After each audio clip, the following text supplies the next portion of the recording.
It's your story. It's our story. The world will tell you to wait, that it's not the right time, that your questions are inconvenient. They come to those who dare to ask, to those who show up steady, humble, disciplined, and stand in the silence long enough to be answered.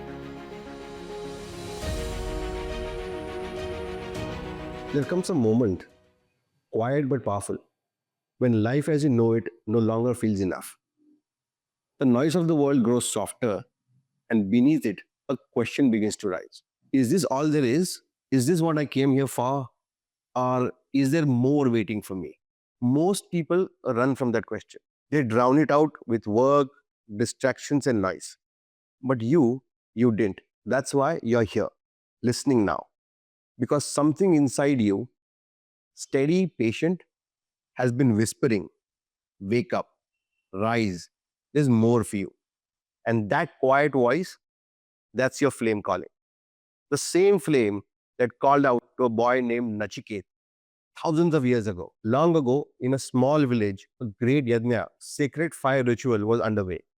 Vajashravas, a learned sage, was offering gifts to the gods, hoping for recognition and blessings. But his son, Nachiket, a boy of just 14, with sharp eyes and a clear heart, saw the truth.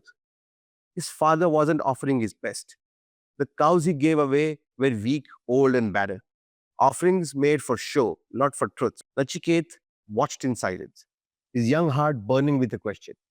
If the offering is impure, how can the blessing be pure? If the act is hollow, how can the reward be real?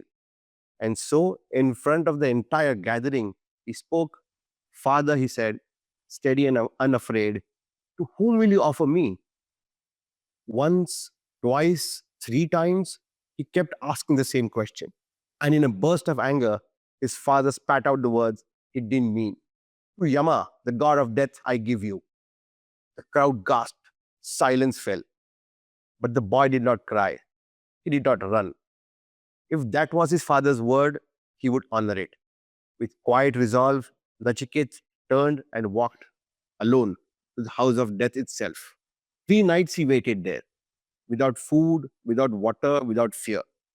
And when Yama finally appeared, startled by the boy's courage and discipline, he offered him 3 boons, anything his heart desired. Nachiketa could have asked for wealth, for a long life, for power, for glory, for safety, but instead, he asked for 3 things. First, peace for his father. Second, the knowledge of the sacred fire, the rhythm that sustains the universe. And third, question no one dared to ask, the secret of death. Teach me, he said, what does not die. Teach me the truth beyond an illusion. Teach me what is eternal. And Yama, moved by the boy's sincerity, revealed what only the bravest seekers ever learn, that beyond fear, beyond body, beyond mind, there is a self, steady, unchanging, infinite. And that to know this is to be free. Nachiketa's story isn't just a tale of the past, it's your story, it's our story, because you too have felt that the quiet question burning in your chest. You too have stood at the edge of your comfort, unsure but unable to turn away. The world will tell you to wait, that it's not the right time, that your questions are inconvenient, that staying comfortable is safe. But Nachiketa teaches us this. The answers we seek don't come to those who wait passively.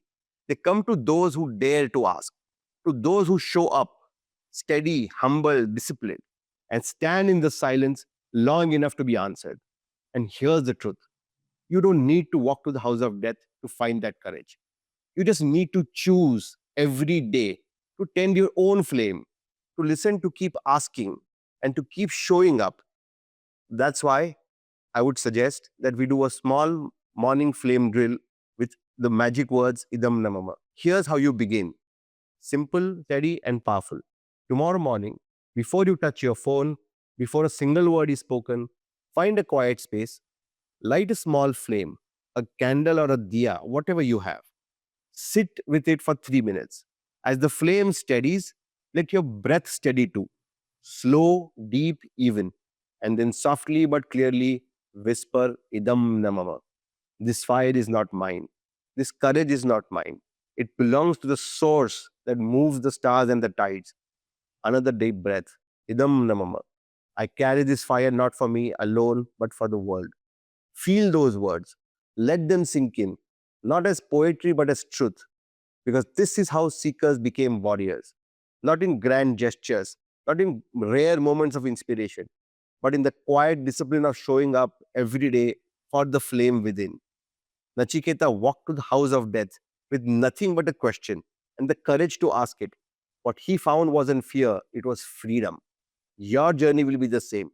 Not because the path will always be easy, but because every step you take towards your flame, every quiet morning, every steady breath, every whispered idam namama is a step towards the path that you cannot be shaken from. So, tomorrow morning, light your flame, sit, breathe, whisper, and rise.